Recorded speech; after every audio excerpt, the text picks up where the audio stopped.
고요하고 거룩한 밤, 주님의 평화가 이 음성을 듣는 모든 분들의 마음과 가정에 함께하기를 기도합니다.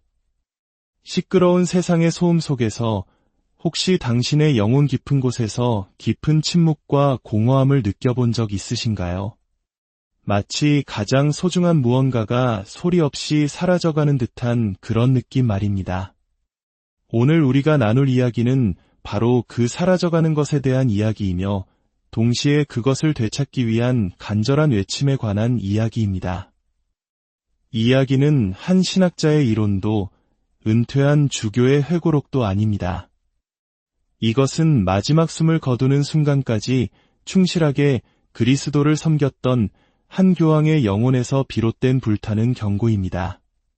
바로 전 세계 가톨릭 신자들의 존경을 한몸에 받았던 베네딕토 16세 교황님께서 선종하시기 전 비밀리에 남기신 마지막 유언과도 같은 편지에 대한 이야기입니다. 그분은 자신의 눈으로 유럽의 심장부에서 신앙이 어떻게 희미해져 가는지를 똑똑히 목격하셨습니다. 그리고 영원한 안식에 들기 전 공식적인 문서나 대중연설이 아닌 눈물로 봉인되어 지금까지 감춰져 왔던 한 통의 편지를 남기셨습니다. 이 편지는 하느님의 섭리로 세상에 드러났습니다. 한 영혼의 가장 깊고 내밀하며 용기 있는 고백이자 그분이 가졌던 가장 큰 두려움의 표현입니다. 많은 이들이 침묵시키고 싶어 했던 애끓는 탄식이지만 우연이 아닌 필연으로 베드로의 후계자인 저의 손에 들어왔습니다. 저는 이 영적 유산을 이어받아 응답해야만 합니다. 베네딕토 16세와 같은 위대한 교황께서 세상의 신앙을 염려하며 눈물 흘리셨다면 저 또한 어찌 침묵할 수 있겠습니까? 사랑하는 형제자매 여러분, 지금부터 제가 하려는 말은 듣기 편안한 이야기가 아닐 수 있습니다. 하지만 반드시 필요한 이야기입니다. 오늘날 신앙은 외침이나 박해, 피 흘림 속에서 사라지는 것이 아닙니다. 그것은 침묵 속에서, 무관심 속에서, 정신을 빼앗는 수많은 오락거리 속에서, 그리고 모든 것을 상대적인 것으로 치부하는 세속주의 속에서 서서히 사라지고 있습니다. 가정에서, 학교에서, 부부 사이에서, 그리고 거룩해야 할 성전에서조차 신앙은 자취를 감추고 있습니다. 새로운 세대들의 마음 속에서 하느님의 자리는 점점 더 좁아지고 있습니다. 가장 끔찍한 사실은 많은 사람들이 이 사실조차 인지하지 못하고 있다는 것입니다. 마치 아무 일도 일어나지 않는 것처럼 하루하루를 살아갑니다. 가장 중요한 것이 죽어가고 있는데도 말입니다. 신앙의 불꽃이 꺼져가는데 그 누구도 애도하지 않습니다. 베네딕토 16세 교황님의 편지는 정치적이거나 신학적인 분석이 아니었습니다. 그것은 거대한 공허를 마주한 한 영혼의 절규였습니다. 그분은 편지에 이렇게 쓰셨습니다. 내가 죽기 전 가장 두려워하는 것은 하늘로부터 온 가장 귀한 선물인 신앙이 이 세상에서 경멸당하고 무시당하며 찰나의 이데올로기로 대체되는 것을 보는 것이다. 그분은 현대 세계의 영혼이 병들었으며 가장 심각한 질병은 육체적, 경제적, 사회적 문제가 아니라 바로 하느님을 잃어버린 것, 영혼을 잊은 것, 삶의 의미를 상실한 것이라고 진단하셨습니다. 사랑하는 자녀 여러분, 저는 그 편지를 여러 번 읽었습니다. 그리고 읽을 때마다 눈물을 참을 수가 없습니다. 그분이 보았던 것을 지금 제가 교회의 목자로서 매일 살고 느끼고 있기 때문입니다. 텅 비어가는 제대에서, 신자들이 찾지 않는 고해소에서, 더 이상 함께 기도하지 않는 가정에서, 믿는다고 말하지만 사랑하지 않는 젊은이들에게서, 불꽃 없이 설교하는 이들에게서, 그리고 더 이상 주님을 찾지 않고 값싼 영성의 진정제에 만족하는 이들에게서 저는 그 고통을 느낍니다. 이 메시지가 당신의 마음에 울림을 주었다면 잠시 멈추어 주십시오. 이 거룩한 불씨가 더 많은 영혼에게 닿을 수 있도록 좋아요를 눌러주시고 구독을 통해 이 영적 여정에 동참해 주십시오. 당신의 작은 손길이 길 잃은 누군가에게는 하늘의 위로가 되고 꺼져가는 마음에 다시 불을 지피는 희망이 될 것입니다. 이 채널을 통해 나누는 모든 말씀 안에서 하느님의 크신 은총과 축복이 당신과 당신의 가정에 가득하기를 기도합니다. 이제 그 거룩한 교황께서 남기신 말씀들을 더 깊이 나누고자 합니다. 차가운 마음으로 잊혀진 문서를 읽듯이 전하지 않겠습니다. 불타는 마음으로 전하겠습니다.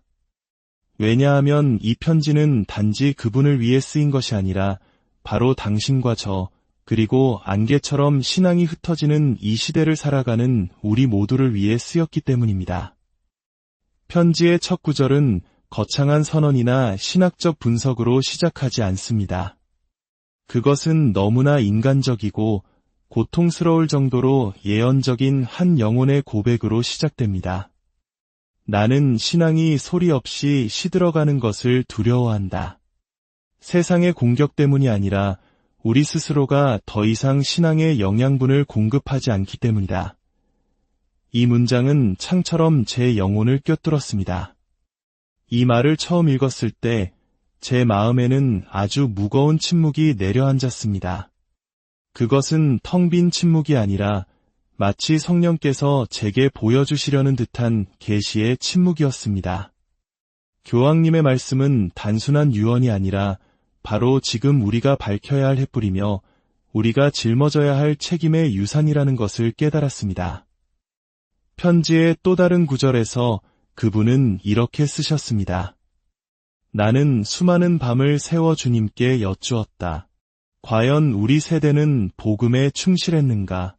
그리고 기도 중에 나를 가장 고통스럽게 한 것은 세상의 죄가 아니라 믿는다고 말하면서도 더 이상 마음이 불타오르지 않는 이들의 무관심이었다. 사랑하는 자녀 여러분, 이 구절이야말로 이 시대를 위한 계시입니다.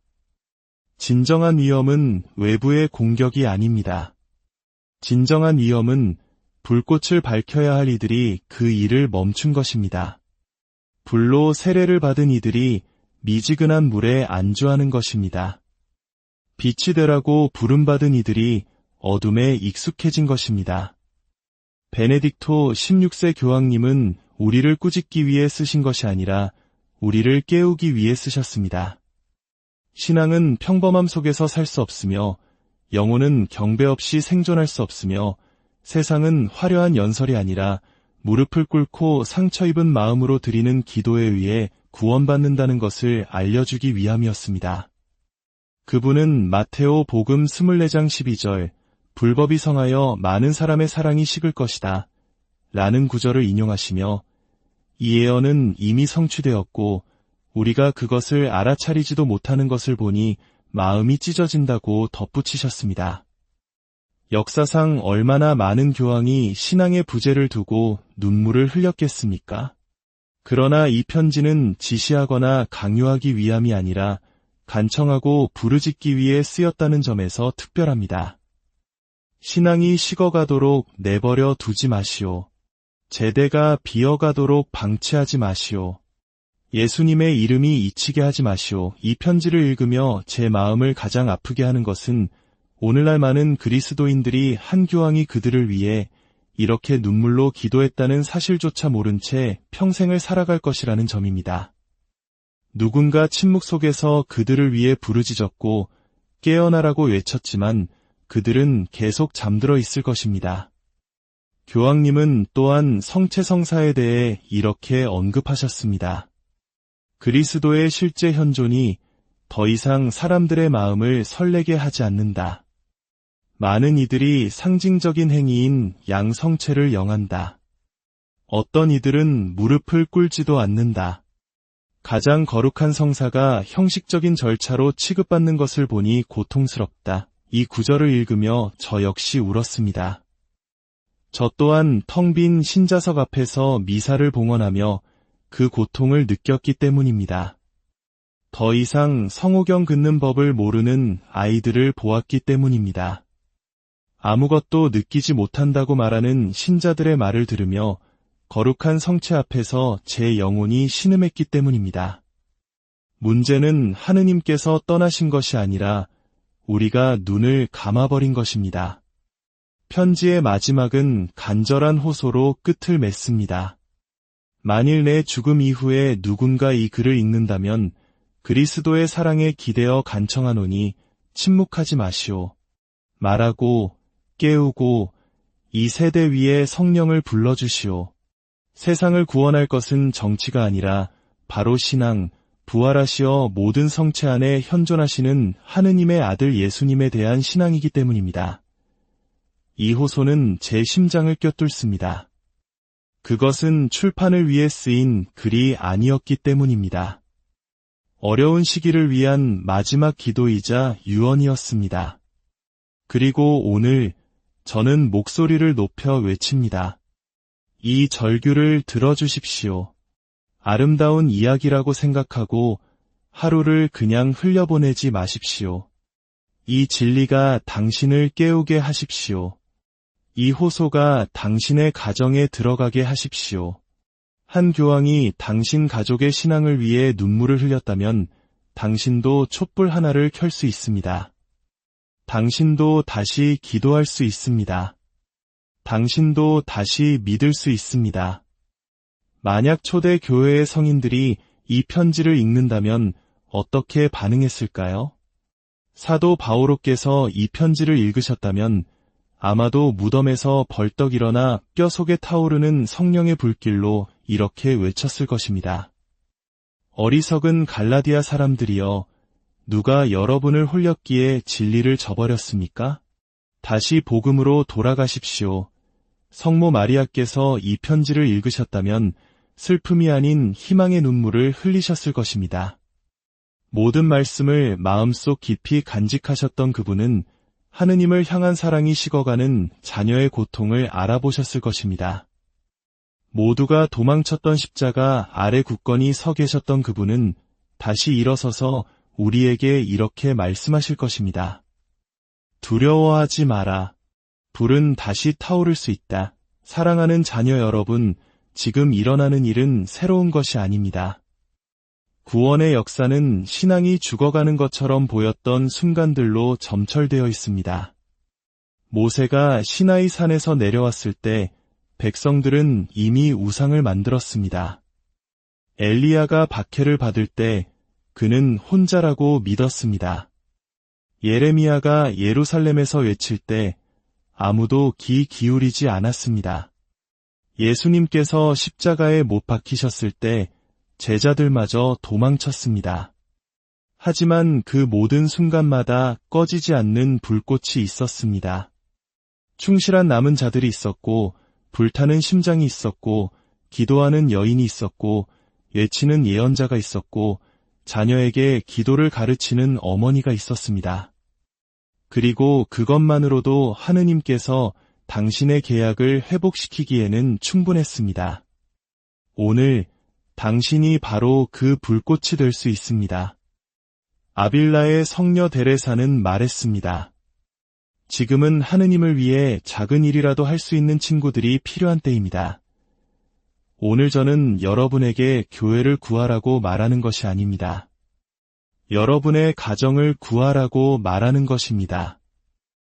이것이 교회가 다시 태어나는 유일한 길이기 때문입니다. 오늘 당신의 가정을 위한 결단을 내리십시오. 오늘 밤 가족을 모으고 이렇게 선포하십시오. 오늘부터 이 집은 주님을 섬길 것이다. 이것은 단순한 말이 아니라 하늘에 기록될 약속입니다. 이것이 바로 가정재단을 다시 세우는 것입니다. 함께 기도하는 가족은 함께 머물게 됩니다. 묵주기도의 힘을 잊지 마십시오. 반복적인 습관이 아니라 영적인 칼로서 묵주기도를 바치십시오. 성모 마리아께서는 지금 당신을 위해 전구하고 계십니다. 묵주기도는 선택이 아니라 방패이며 피난처이며 무기입니다. 마음을 다해 기도한다면 원수는 당신의 가정을 건드릴 수 없을 것입니다. 또한 의무가 아닌 가족의 영혼으로서 성체성사의 중요성을 기억하십시오. 이 땅에서 살아계시고 현존하시는 예수님을 받아 모시는 것보다 더 큰 은총은 없습니다. 성체는 상징이 아닙니다. 바로 그리스도 자신입니다. 당신이 성체를 영할 때 당신은 하늘의 불과 접촉하는 것이며 그 불은 당신의 마음을 변화시키기를 원합니다. 어떤 분들은 제게 이렇게 편지를 씁니다. 교황님, 저 혼자만 신앙을 지키고 있는데 어떻게 해야 합니까? 그러면 저는 이렇게 답합니다. 당신과 하느님 둘만으로도 이미 다수입니다. 시작하기 위해 온 가족이 믿을 필요는 없습니다. 당신이 시작하십시오. 당신이 불타는 제단이 되십시오. 그러면 다른 이들이 당신을 따를 것입니다. 진정한 불은 숨길 수 없기 때문입니다. 사랑하는 자녀 여러분, 이제 시간이 되었습니다. 멀리서 불을 구경하는 것을 멈추고 두 팔을 벌려 그 불 속으로 들어갈 시간입니다. 베네딕토 16세 교황님의 절규를 들은 오늘, 저는 여러분이 아름다운 말이나 스쳐가는 감정이 아니라 하늘에 울려 퍼지는 예라는 응답으로 당신의 삶을 봉헌하기를 초대합니다. 이제 당신이 어디에 있든 잠시 눈을 감아주십시오. 가능하다면 무릎을 꿇으십시오. 하늘이 여기 있습니다. 예수님께서 당신과 함께 계십니다. 성모님께서 당신을 온유하게 바라보십니다. 그리고 저는 영원한 재단의 비천한 종으로서 단지 메아리이자 자녀들을 위해 외치는 한 아버지의 목소리일 뿐입니다. 저와 함께 이 봉헌 기도를 바쳐주십시오. 주 예수님, 당신의 거룩한 어머니이신 성모 마리아와 영광스러운 성 요셉의 전구를 통하여 제 발걸음을 당신의 성심으로 이끌어 주소서. 제가 길을 잃을 때 저를 바라보시고 제가 의심할 때 저를 껴안아 주시며 제 힘이 다할 때 저를 붙들어 주소서. 제 모든 생각과 말과 결정을 당신의 뜻에 맞게 하소서. 모든 교만과 두려움과 혼란에서 저를 해방시키시고 마지막 숨을 거둘 때까지 당신께 충실하게 하소서. 제 마음과 몸과 영혼을 당신께 봉헌하오니 만일 제가 길을 잃거든 사랑하기를 결코 멈추지 않는 목자처럼 저를 찾아오소서. 자녀의 믿음으로 이 모든 것을 비나이다. 아멘. 하늘에 계신 우리 아버지, 아버지의 이름이 거룩히 빛나시며 아버지의 나라가 오시며 아버지의 뜻이 하늘에서와 같이 땅에서도 이루어지소서. 오늘 저희에게 일용할 양식을 주시고 저희에게 잘못한 일을 저희가 용서하오니 저희 죄를 용서하시고 저희를 유혹에 빠지지 않게 하시고 악에서 구하소서. 아멘. 은총이 가득하신 마리아님, 기뻐하소서. 주님께서 함께 계시니 여인 중에 복되시며 태중의 아들 예수님 또한 복되시나이다. 천주의 성모 마리아님, 이제와 저희 죽을 때에 저희 죄인을 위하여 빌어주소서. 아멘. 전능하신 천주 성부와 성자와 성령께서는 여기 모인 모든 이에게 강복하시어 길이 머물게 하소서. 아멘. 주님의 고요하고 거룩한 밤, 주님의 평화가 이 음성을 듣는 모든 분들의 마음과 가정에 함께하기를 기도합니다. 시끄러운 세상의 소음 속에서 혹시 당신의 영혼 깊은 곳에서 깊은 침묵과 공허함을 느껴본 적 있으신가요? 마치 가장 소중한 무언가가 소리 없이 사라져가는 듯한 그런 느낌 말입니다.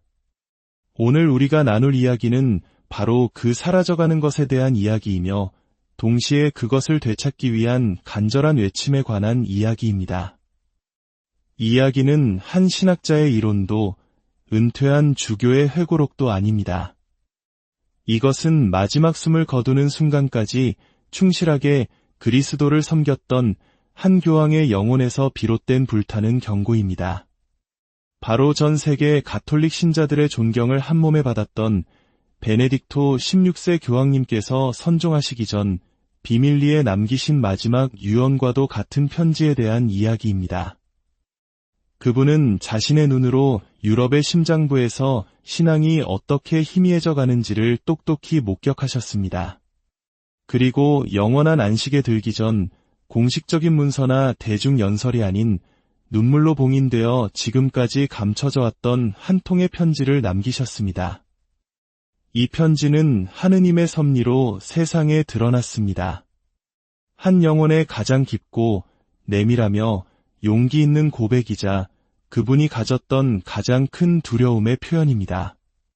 많은 이들이 침묵시키고 싶어 했던 애끓는 탄식이지만 우연이 아닌 필연으로 베드로의 후계자인 저의 손에 들어왔습니다.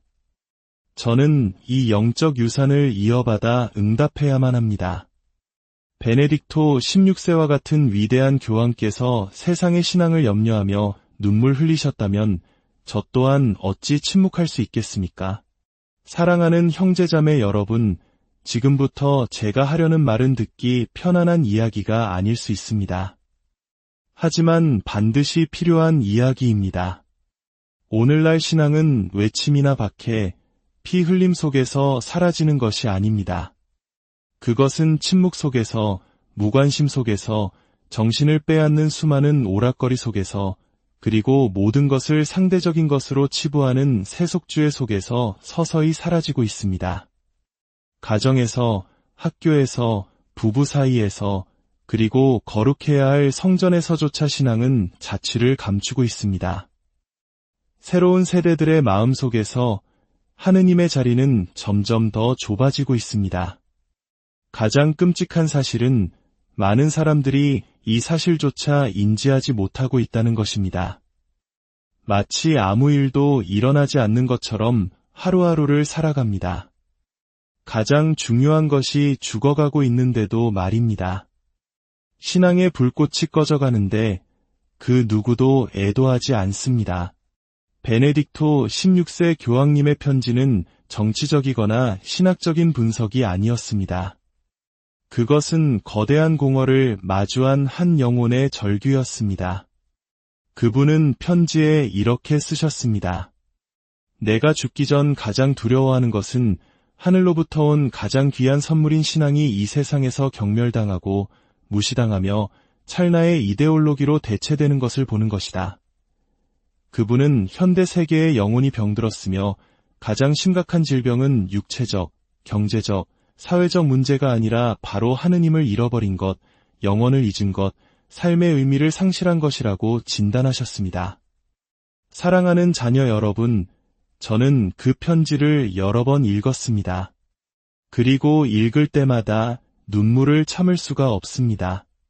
그분이 보았던 것을 지금 제가 교회의 목자로서 매일 살고 느끼고 있기 때문입니다. 텅 비어가는 제대에서, 신자들이 찾지 않는 고해소에서, 더 이상 함께 기도하지 않는 가정에서, 믿는다고 말하지만 사랑하지 않는 젊은이들에게서, 불꽃 없이 설교하는 이들에게서, 그리고 더 이상 주님을 찾지 않고 값싼 영성의 진정제에 만족하는 이들에게서 저는 그 고통을 느낍니다. 이 메시지가 당신의 마음에 울림을 주었다면 잠시 멈추어 주십시오. 이 거룩한 불씨가 더 많은 영혼에게 닿을 수 있도록 좋아요를 눌러주시고 구독을 통해 이 영적 여정에 동참해 주십시오. 당신의 작은 손길이 길 잃은 누군가에게는 하늘의 위로가 되고 꺼져가는 마음에 다시 불을 지피는 희망이 될 것입니다. 이 채널을 통해 나누는 모든 말씀 안에서 하느님의 크신 은총과 축복이 당신과 당신의 가정에 가득하기를 기도합니다. 이제 그 거룩한 교황께서 남기신 말씀들을 더 깊이 나누고자 합니다. 차가운 마음으로 잊혀진 문서를 읽듯이 전하지 않겠습니다. 불타는 마음으로 전하겠습니다. 왜냐하면 이 편지는 단지 그분을 위해 쓰인 것이 아니라 바로 당신과 저, 그리고 안개처럼 신앙이 흩어지는 이 시대를 살아가는 우리 모두를 위해 쓰였기 때문입니다. 편지의 첫 구절은 거창한 선언이나 신학적 분석으로 시작하지 않습니다. 그것은 너무나 인간적이고 고통스러울 정도로 예언적인 한 영혼의 고백으로 시작됩니다. 나는 신앙이 소리 없이 시들어가는 것을 두려워한다. 세상의 공격 때문이 아니라 우리 스스로가 더 이상 신앙의 영양분을 공급하지 않기 때문이다. 이 문장은 창처럼 제 영혼을 꿰뚫었습니다. 이 말을 처음 읽었을 때 제 마음에는 아주 무거운 침묵이 내려앉았습니다. 그것은 텅 빈 침묵이 아니라 마치 성령께서 제게 보여주시려는 듯한 계시의 침묵이었습니다. 교황님의 말씀은 단순한 유언이 아니라 바로 지금 우리가 밝혀야 할 횃불이며 우리가 짊어져야 할 책임의 유산이라는 것을 깨달았습니다. 편지의 또 다른 구절에서 그분은 이렇게 쓰셨습니다. 나는 수많은 밤을 새워 주님께 여쭈었다. 과연 우리 세대는 복음에 충실했는가? 그리고 기도 중에 나를 가장 고통스럽게 한 것은 세상의 죄가 아니라 믿는다고 말하면서도 더 이상 마음이 불타오르지 않는 이들의 무관심이었다. 사랑하는 자녀 여러분, 이 구절이야말로 이 시대를 위한 계시입니다. 진정한 위험은 외부의 공격이 아닙니다. 진정한 위험은 불꽃을 밝혀야 할 이들이 그 일을 멈춘 것입니다. 불로 세례를 받은 이들이 미지근한 물에 안주하는 것입니다. 빛이 되라고 부름받은 이들이 어둠에 익숙해진 것입니다. 베네딕토 16세 교황님은 우리를 꾸짖기 위해 쓰신 것이 아니라 우리를 깨우기 위해 쓰셨습니다. 신앙은 평범함 속에서 살 수 없으며 영혼은 경배 없이 생존할 수 없으며 세상은 화려한 연설이 아니라 무릎을 꿇고 상처 입은 마음으로 드리는 기도에 의해 구원받는다는 것을 알려주기 위함이었습니다.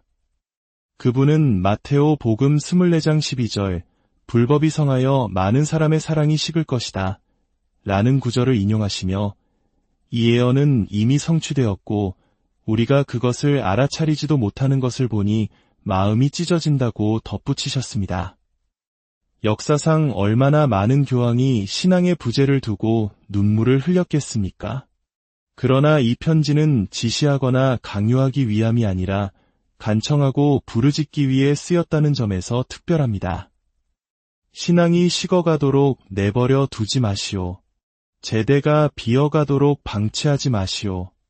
예수님의 이름이 잊히게 하지 마시오. 이 편지를 읽으며 제 마음을 가장 아프게 하는 것은 오늘날 많은 그리스도인들이 한 교황이 그들을 위해 이렇게 눈물로 기도했다는 사실조차 모른 채 평생을 살아갈 것이라는 점입니다. 누군가 침묵 속에서 그들을 위해 부르짖었고 깨어나라고 외쳤지만 그들은 계속 잠들어 있을 것입니다. 교황님은 또한 성체성사에 대해 이렇게 언급하셨습니다. 그리스도의 실제 현존이 더 이상 사람들의 마음을 설레게 하지 않는다. 많은 이들이 상징적인 행위인 양성체를 영한다. 어떤 이들은 무릎을 꿇지도 않는다. 가장 거룩한 성사가 형식적인 절차로 취급받는 것을 보니 고통스럽다. 이 구절을 읽으며 저 역시 울었습니다. 저 또한 텅 빈 신자석 앞에서 미사를 봉헌하며 그 고통을 느꼈기 때문입니다. 더 이상 성호경 긋는 법을 모르는 아이들을 보았기 때문입니다. 아무것도 느끼지 못한다고 말하는 신자들의 말을 들으며 거룩한 성체 앞에서 제 영혼이 신음했기 때문입니다. 문제는 하느님께서 떠나신 것이 아니라 우리가 눈을 감아버린 것입니다. 편지의 마지막은 간절한 호소로 끝을 맺습니다. 만일 내 죽음 이후에 누군가 이 글을 읽는다면 그리스도의 사랑에 기대어 간청하노니 침묵하지 마시오. 말하고 깨우고 이 세대 위에 성령을 불러주시오. 세상을 구원할 것은 정치가 아니라 바로 신앙, 부활하시어 모든 성체 안에 현존하시는 하느님의 아들 예수님에 대한 신앙이기 때문입니다. 이 호소는 제 심장을 꿰뚫습니다. 그것은 출판을 위해 쓰인 글이 아니었기 때문입니다. 어려운 시기를 위한 마지막 기도이자 유언이었습니다. 그리고 오늘 저는 목소리를 높여 외칩니다. 이 절규를 들어주십시오. 아름다운 이야기라고 생각하고 하루를 그냥 흘려보내지 마십시오. 이 진리가 당신을 깨우게 하십시오. 이 호소가 당신의 가정에 들어가게 하십시오. 한 교황이 당신 가족의 신앙을 위해 눈물을 흘렸다면 당신도 촛불 하나를 켤 수 있습니다. 당신도 다시 기도할 수 있습니다. 당신도 다시 믿을 수 있습니다. 만약 초대 교회의 성인들이 이 편지를 읽는다면 어떻게 반응했을까요? 사도 바오로께서 이 편지를 읽으셨다면 아마도 무덤에서 벌떡 일어나 뼈 속에 타오르는 성령의 불길로 이렇게 외쳤을 것입니다. 어리석은 갈라디아 사람들이여, 누가 여러분을 홀렸기에 진리를 저버렸습니까? 다시 복음으로 돌아가십시오. 성모 마리아께서 이 편지를 읽으셨다면 슬픔이 아닌 희망의 눈물을 흘리셨을 것입니다. 모든 말씀을 마음속 깊이 간직하셨던 그분은 하느님을 향한 사랑이 식어가는 자녀의 고통을 알아보셨을 것입니다. 모두가 도망쳤던 십자가 아래 굳건히 서 계셨던 그분은 다시 일어서서 우리에게 이렇게 말씀하실 것입니다. 두려워하지 마라. 불은 다시 타오를 수 있다. 사랑하는 자녀 여러분, 지금 일어나는 일은 새로운 것이 아닙니다. 구원의 역사는 신앙이 죽어가는 것처럼 보였던 순간들로 점철되어 있습니다. 모세가 시나이 산에서 내려왔을 때 백성들은 이미 우상을 만들었습니다. 엘리야가 박해를 받을 때 그는 혼자라고 믿었습니다. 예레미야가 예루살렘에서 외칠 때 아무도 귀 기울이지 않았습니다. 예수님께서 십자가에 못 박히셨을 때 제자들마저 도망쳤습니다. 하지만 그 모든 순간마다 꺼지지 않는 불꽃이 있었습니다. 충실한 남은 자들이 있었고, 불타는 심장이 있었고, 기도하는 여인이 있었고, 외치는 예언자가 있었고, 자녀에게 기도를 가르치는 어머니가 있었습니다. 그리고 그것만으로도 하느님께서 당신의 계약을 회복시키기에는 충분했습니다. 오늘 당신이 바로 그 불꽃이 될 수 있습니다.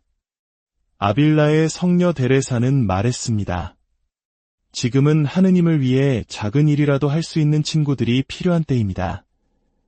오늘 저는 여러분에게 교회를 구하라고 말하는 것이 아닙니다. 여러분의 가정을 구하라고 말하는 것입니다. 이것이 교회가 다시 태어나는 유일한 길이기 때문입니다. 오늘 당신의 가정을 위한 결단을 내리십시오. 오늘 밤 가족을 모으고 이렇게 선포하십시오.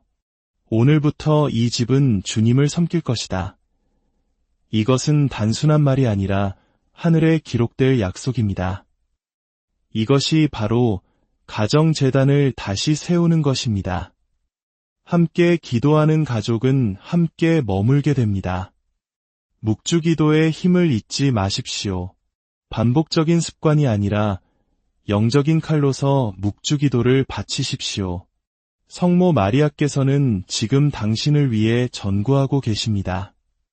묵주기도는 선택이 아니라 방패이며 피난처이며 무기입니다. 마음을 다해 기도한다면 원수는 당신의 가정을 건드릴 수 없을 것입니다. 또한 의무가 아닌 가족의 영혼으로서 성체성사의 중요성을 기억하십시오. 이 땅에서 살아계시고 현존하시는 예수님을 받아 모시는 것보다 더 큰 은총은 없습니다. 성체는 상징이 아닙니다. 바로 그리스도 자신입니다. 당신이 성체를 영할 때 당신은 하늘의 불과 접촉하는 것이며 그 불은 당신의 마음을 변화시키기를 원합니다. 어떤 분들은 제게 이렇게 편지를 씁니다. 교황님, 저 혼자만 신앙을 지키고 있는데 어떻게 해야 합니까? 그러면 저는 이렇게 답합니다. 당신과 하느님 둘만으로도 이미 다수입니다. 시작하기 위해 온 가족이 믿을 필요는 없습니다. 당신이 시작하십시오. 당신이 불타는 재단이 되십시오. 그러면 다른 이들이 당신을 따를 것입니다. 진정한 불은 숨길 수 없기 때문입니다. 사랑하는 자녀 여러분, 이제 시간이 되었습니다. 멀리서 불을 구경하는 것을 멈추고 두 팔을 벌려 그 불 속으로 들어갈 시간입니다. 베네딕토 16세 교황님의 절규를 들은 오늘, 저는 여러분이 아름다운 말이나 스쳐가는 감정이 아니라 하늘에 울려 퍼지는 예라는 응답으로 당신의 삶을 봉헌하기를 초대합니다. 이제 당신이 어디에 있든 잠시 눈을 감아주십시오. 가능하다면 무릎을 꿇으십시오. 하늘이 여기 있습니다. 예수님께서 당신과 함께 계십니다. 성모님께서 당신을 온유하게 바라보십니다. 그리고 저는 영원한 재단의 비천한 종으로서 단지 메아리이자 자녀들을 위해 외치는 한 아버지의 목소리일 뿐입니다. 저와 함께 이 봉헌 기도를 바쳐주십시오. 주 예수님, 당신의 거룩한 어머니이신 성모 마리아와 영광스러운 성 요셉의 전구를 통하여 제 발걸음을 당신의 성심으로 이끌어 주소서. 제가 길을 잃을 때 저를 바라보시고 제가 의심할 때 저를 껴안아 주시며 제 힘이 다할 때 저를 붙들어 주소서. 제 모든 생각과 말과 결정을 당신의 뜻에 맞게 하소서. 모든 교만과 두려움과 혼란에서 저를 해방시키시고 마지막 숨을 거둘 때까지 당신께 충실하게 하소서. 제 마음과 몸과 영혼을 당신께 봉헌하오니 만일 제가 길을 잃거든 사랑하기를 결코 멈추지 않는 목자처럼 저를 찾아오소서. 자녀의 믿음으로 이 모든 것을 비나이다. 아멘. 하늘에 계신 우리 아버지, 아버지의 이름이 거룩히 빛나시며 아버지의 나라가 오시며 아버지의 뜻이 하늘에서와 같이 땅에서도 이루어지소서. 오늘 저희에게 일용할 양식을 주시고 저희에게 잘못한 일을 저희가 용서하오니 저희 죄를 용서하시고 저희를 유혹에 빠지지 않게 하시고 악에서 구하소서. 아멘. 은총이 가득하신 마리아님, 기뻐하소서. 주님께서 함께 계시니 여인 중에 복되시며 태중의 아들 예수님 또한 복되시나이다. 천주의 성모 마리아님, 이제와 저희 죽을 때에 저희 죄인을 위하여 빌어주소서. 아멘. 전능하신 천주 성부와 성자와 성령께서는 여기 모인 모든 이에게 강복하시어 길이 머물게 하소서. 아멘. 주님의 고요하고 거룩한 밤, 주님의 평화가 이 음성을 듣는 모든 분들의 마음과 가정에 함께하기를 기도합니다. 시끄러운 세상의 소음 속에서 혹시 당신의 영혼 깊은 곳에서 깊은 침묵과 공허함을 느껴본 적 있으신가요? 마치 가장 소중한 무언가가 소리 없이 사라져가는 듯한 그런 느낌 말입니다. 오늘 우리가 나눌 이야기는 바로 그 사라져가는 것에 대한 이야기이며 동시에 그것을 되찾기 위한 간절한 외침에 관한 이야기입니다. 이 이야기는 한 신학자의 이론도 은퇴한 주교의 회고록도 아닙니다. 이것은 마지막 숨을 거두는 순간까지 충실하게 그리스도를 섬겼던 한 교황의 영혼에서 비롯된 불타는 경고입니다. 바로 전 세계 가톨릭 신자들의 존경을 한몸에 받았던 베네딕토 16세 교황님께서 선종하시기 전 비밀리에 남기신 마지막 유언과도 같은 편지에 대한 이야기입니다. 그분은 자신의 눈으로 유럽의 심장부에서 신앙이 어떻게 희미해져 가는지를 똑똑히 목격하셨습니다. 그리고 영원한 안식에 들기 전 공식적인 문서나 대중 연설이 아닌 눈물로 봉인되어 지금까지 감춰져 왔던 한 통의 편지를 남기셨습니다. 이 편지는 하느님의 섭리로 세상에 드러났습니다. 한 영혼의 가장 깊고 내밀하며 용기 있는 고백이자 그분이 가졌던 가장 큰 두려움의 표현입니다. 많은 이들이 침묵시키고 싶어 했던 애끓는 탄식이지만 우연이 아닌 필연으로 베드로의 후계자인 저의 손에 들어왔습니다. 저는 이 영적 유산을 이어받아 응답해야만 합니다. 베네딕토 16세와 같은 위대한 교황께서 세상의 신앙을 염려하며 눈물 흘리셨다면 저 또한 어찌 침묵할 수 있겠습니까? 사랑하는 형제자매 여러분, 지금부터 제가 하려는 말은 듣기 편안한 이야기가 아닐 수 있습니다. 하지만 반드시 필요한 이야기입니다. 오늘날 신앙은 외침이나 박해, 피 흘림 속에서 사라지는 것이 아닙니다. 그것은 침묵 속에서, 무관심 속에서, 정신을 빼앗는 수많은 오락거리 속에서, 그리고 모든 것을 상대적인 것으로 치부하는 세속주의 속에서 서서히 사라지고 있습니다. 가정에서, 학교에서, 부부 사이에서, 그리고 거룩해야 할 성전에서조차 신앙은 자취를 감추고 있습니다. 새로운 세대들의 마음 속에서 하느님의 자리는 점점 더 좁아지고 있습니다. 가장 끔찍한 사실은 많은 사람들이 이 사실조차 인지하지 못하고 있다는 것입니다. 마치 아무 일도 일어나지 않는 것처럼 하루하루를 살아갑니다.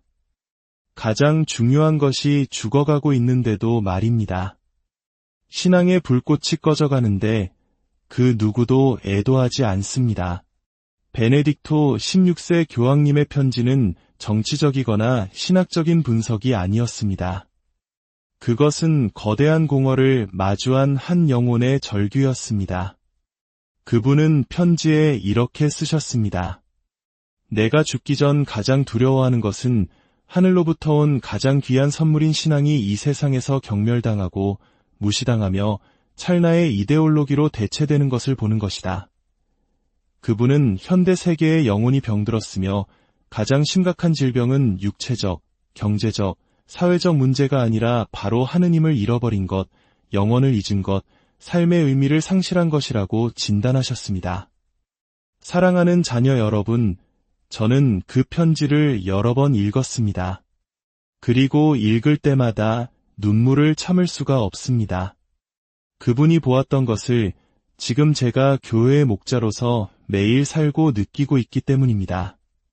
텅 비어가는 제대에서, 신자들이 찾지 않는 고해소에서, 더 이상 함께 기도하지 않는 가정에서, 믿는다고 말하지만 사랑하지 않는 젊은이들에게서, 불꽃 없이 설교하는 이들에게서, 그리고 더 이상 주님을 찾지 않고 값싼 영성의 진정제에 만족하는 이들에게서 저는 그 고통을 느낍니다.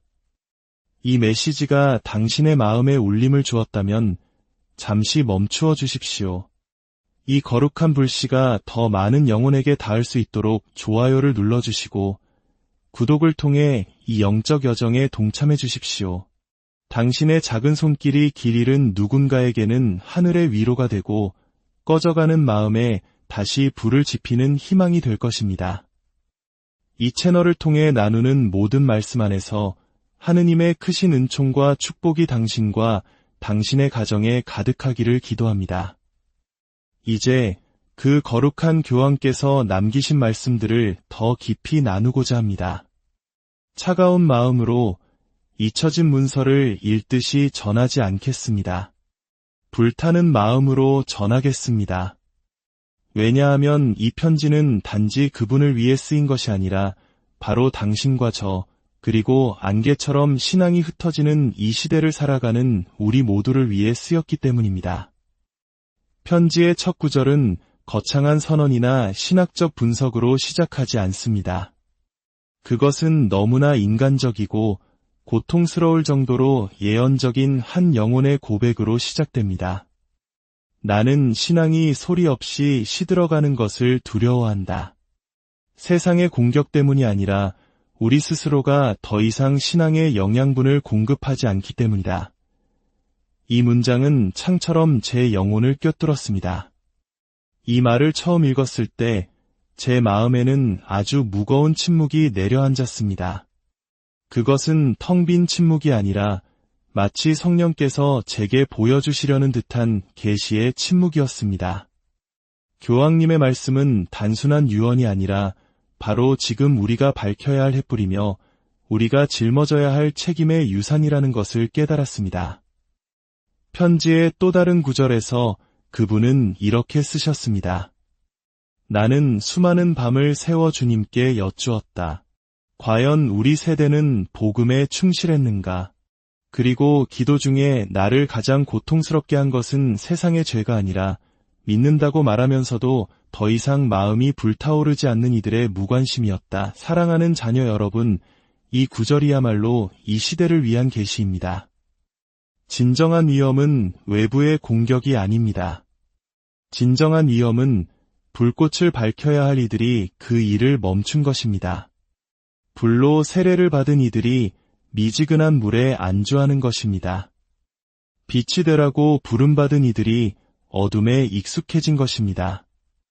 베네딕토 16세 교황님은 우리를 꾸짖기 위해 쓰신 것이 아니라 우리를 깨우기 위해 쓰셨습니다.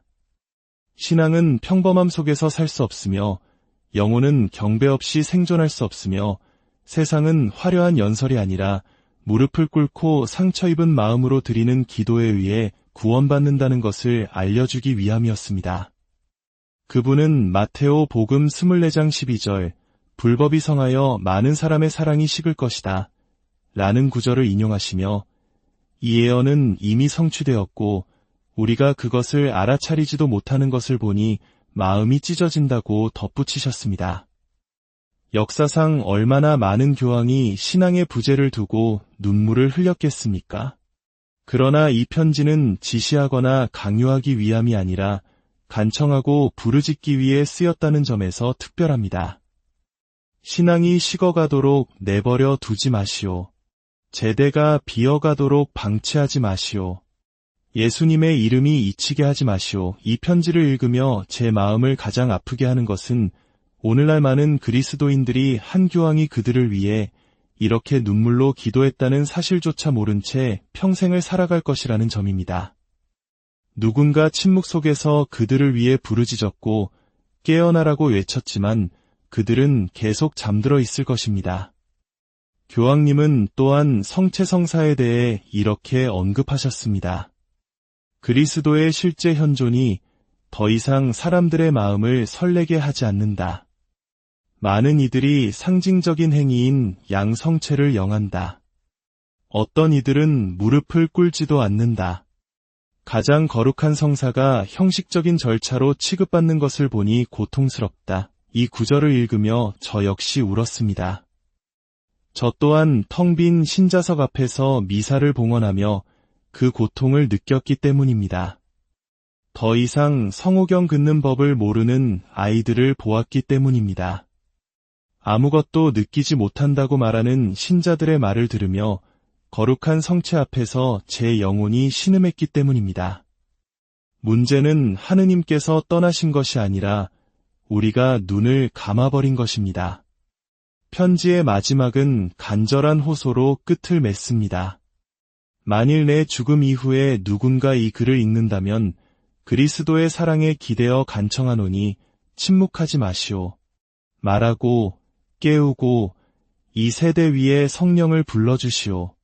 세상을 구원할 것은 정치가 아니라 바로 신앙, 부활하시어 모든 성체 안에 현존하시는 하느님의 아들 예수님에 대한 신앙이기 때문입니다.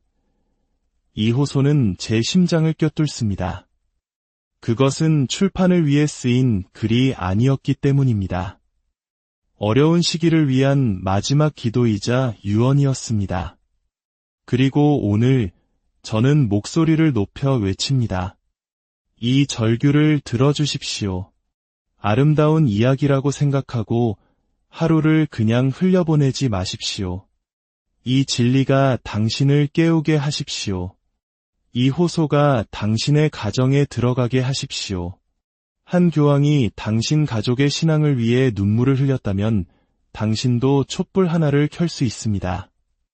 당신도 다시 기도할 수 있습니다. 당신도 다시 믿을 수 있습니다.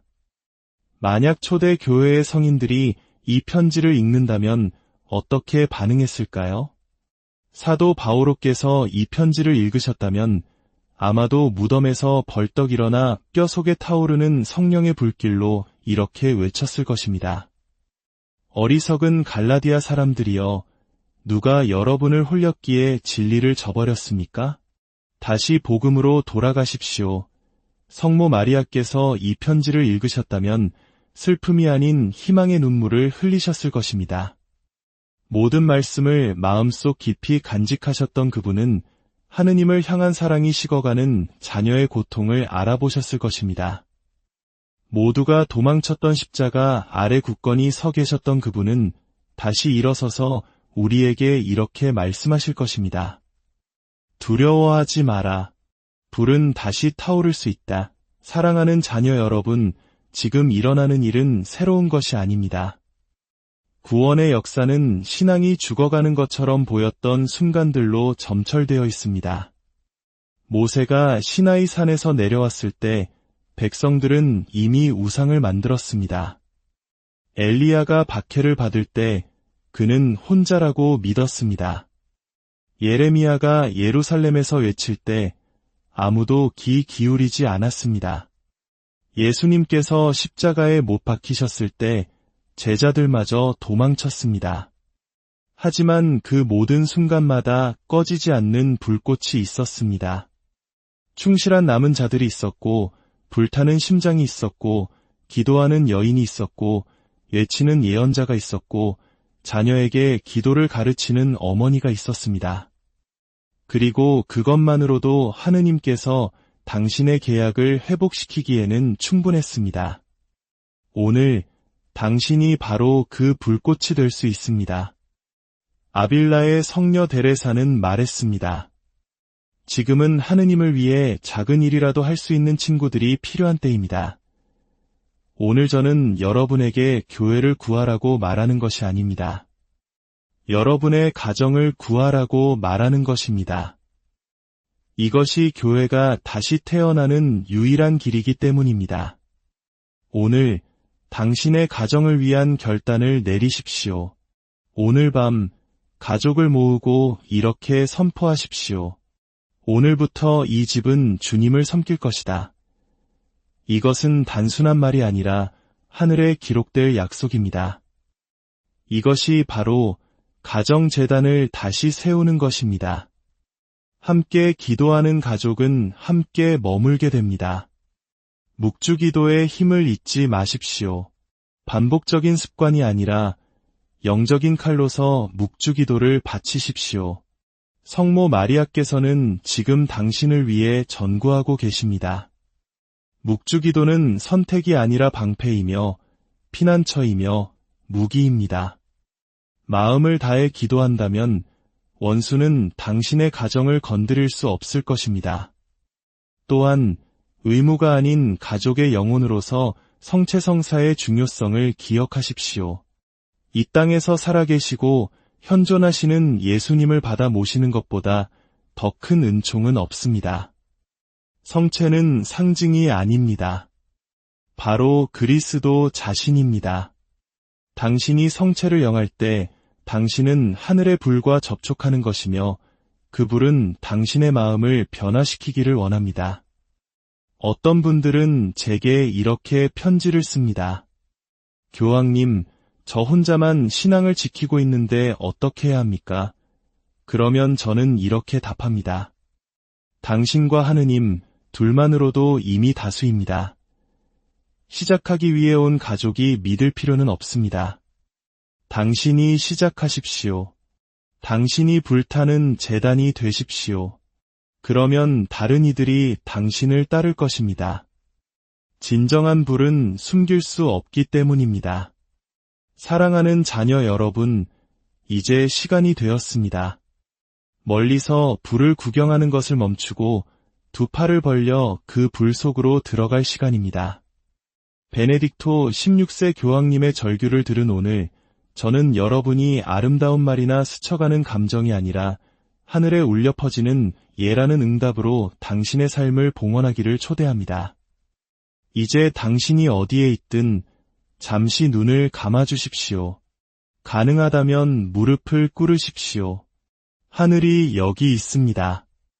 예수님께서 당신과 함께 계십니다. 성모님께서 당신을 온유하게 바라보십니다.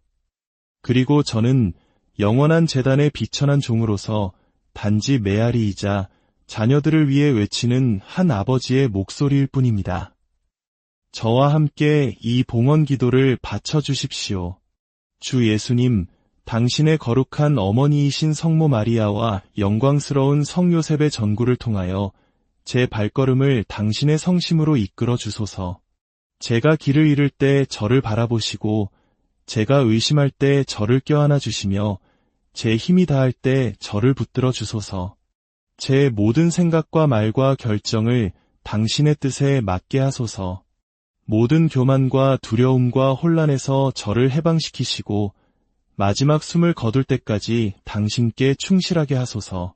제 마음과 몸과 영혼을 당신께 봉헌하오니 만일 제가 길을 잃거든 사랑하기를 결코 멈추지 않는 목자처럼 저를 찾아오소서. 자녀의 믿음으로 이 모든 것을 비나이다. 아멘. 하늘에 계신 우리 아버지, 아버지의 이름이 거룩히 빛나시며 아버지의 나라가 오시며 아버지의 뜻이 하늘에서와 같이 땅에서도 이루어지소서. 오늘 저희에게 일용할 양식을 주시고 저희에게 잘못한 일을 저희가 용서하오니 저희 죄를 용서하시고 저희를 유혹에 빠지지 않게 하시고 악에서 구하소서. 아멘. 은총이 가득하신 마리아님, 기뻐하소서. 주님께서 함께 계시니 여인 중에 복되시며 태중의 아들 예수님 또한 복되시나이다.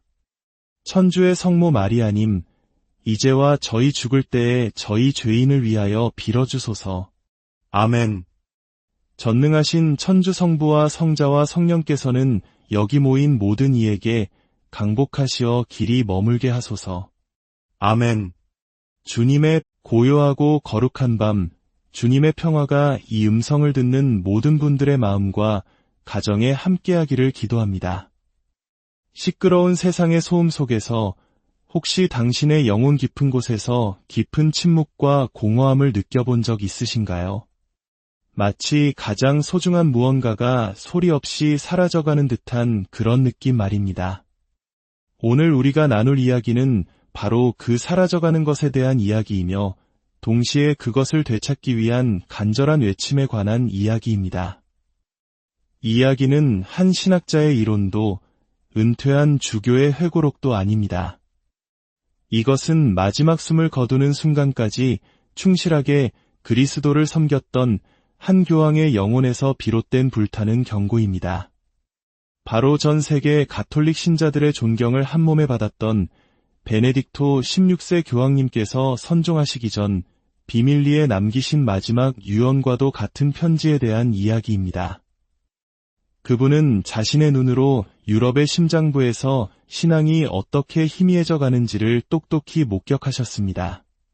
그리고 영원한 안식에 들기 전 공식적인 문서나 대중연설이 아닌 눈물로 봉인되어 지금까지 감춰져 왔던 한 통의 편지를 남기셨습니다. 이 편지는 하느님의 섭리로 세상에 드러났습니다. 한 영혼의 가장 깊고 내밀하며 용기 있는 고백이자 그분이 가졌던 가장 큰 두려움의 표현입니다. 많은 이들이 침묵시키고 싶어 했던 애끓는 탄식이지만 우연이 아닌 필연으로 베드로의 후계자인 저의 손에 들어왔습니다. 저는 이 영적 유산을 이어받아 응답해야만 합니다. 베네딕토 16세와 같은 위대한 교황께서 세상의 신앙을 염려하며 눈물 흘리셨다면 저 또한 어찌 침묵할 수 있겠습니까? 사랑하는 형제자매 여러분, 지금부터 제가 하려는 말은 듣기 편안한 이야기가 아닐 수 있습니다. 하지만 반드시 필요한 이야기입니다. 오늘날 신앙은 외침이나 박해, 피 흘림 속에서 사라지는 것이 아닙니다.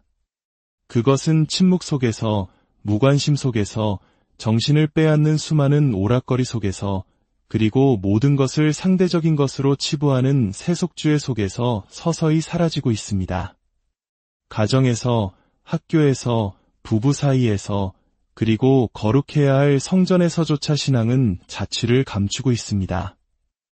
새로운 세대들의 마음 속에서 하느님의 자리는 점점 더 좁아지고 있습니다.